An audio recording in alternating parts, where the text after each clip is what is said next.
Hello everyone. In statistics, the chapter number 5, presentation of data, textual and tabular presentation. So in this chapter, we are going to see how to present the data in the form of a text and in the form of a table.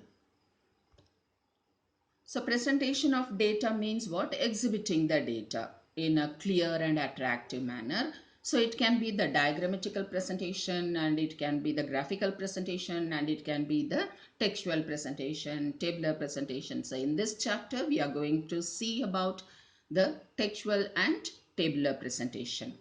So textual presentation means what? The data will be a part of a text.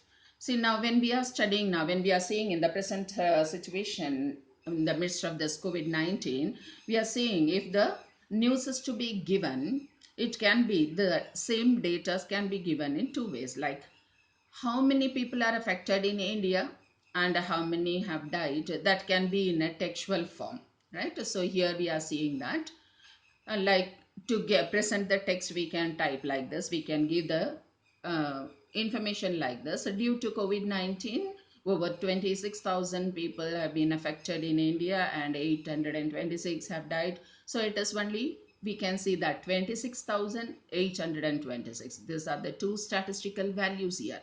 So in the entire paragraph, we are setting that numerical value. So this is the textual presentation, and it is describing the problem. So we can call it as a descriptive presentation of data also, right? When we are when we have to use this means when we have only less quantitative value, then we can go for textual presentation. But it has a very big drawback, that is to know that quantitative figure value, we'll have to go through the entire text so that we come to a conclusion with that given value. So this is the textual presentation, and we all know that it is not so attractive. Like when you are going through, like imagine that when you are going through the NCRT books and the novels, if we are reading, and when we are considering the comic books and all. So when plainly it is written, that novel, it may not attract everyone, right? But the comic books attract everyone because it is all in like a dialogue form and it is picturized. So the presentation of the data should be very attractive in order to make it an effective one. Textual presentation is not so effective or not so attractive. Now we are seeing tabular presentation. Tabular presentation means what? Presenting the data in a proper manner, or arranging the data in a systematic manner in some columns and rows. That is the tabular presentation. So here you can see a format of a table. So whenever we are making a table, we'll have to go for table number. The table number is to be given first, and then we'll have to give the title.